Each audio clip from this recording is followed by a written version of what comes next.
అరే ఈ దునియా మొత్తంలో ఏవైనా తినని కూరగాయలు ఉంటాయో అస్సలు తినని వాళ్ళు కూడా ఈ రెసిపీ ట్రై చేయండి, మళ్ళీ వదిలిపెట్టరు. చామ దుంపలు ఉడకబెట్టి చాప్ చేసి పక్క పెట్టుకోండి. టొమాటోస్, ఆనియన్స్, చిల్లీ, సోయా కూడా కట్ చేసి పక్క పెట్టుకోండి. చింతపండు నానబెట్టుకోండి. ఒక పాన్ లో ఆయిల్ వేసి దాంట్లో చాప్ చేసిన ఆనియన్స్ వేసి బ్రౌనిష్ కలర్ వచ్చే వరకు కలపాలి.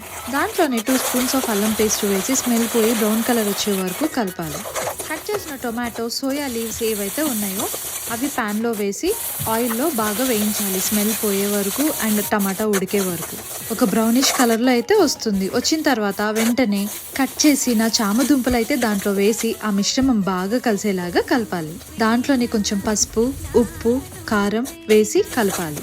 మనం ఇంతకు ముందు చింతపండు నానపెట్టుకున్నాం కదా, ఆ చింతపండు పులుసు అయితే 2 గ్లాసులు పోసి కాసేపు మూత పెట్టి దాన్ని ఉడికించాలి. అలాగే 1/2 టేబుల్ స్పూన్ ఆఫ్ మసాలా కూడా యాడ్ చేసుకొని కలిపి మూత పెట్టి ఒక 5 నిమిషాలు ఆగి ఆయిల్ ఎప్పుడైతే పైకి తేలుతుందో వెంటనే స్టవ్ ఆఫ్ చేసి సర్వ్ చేసుకోండి.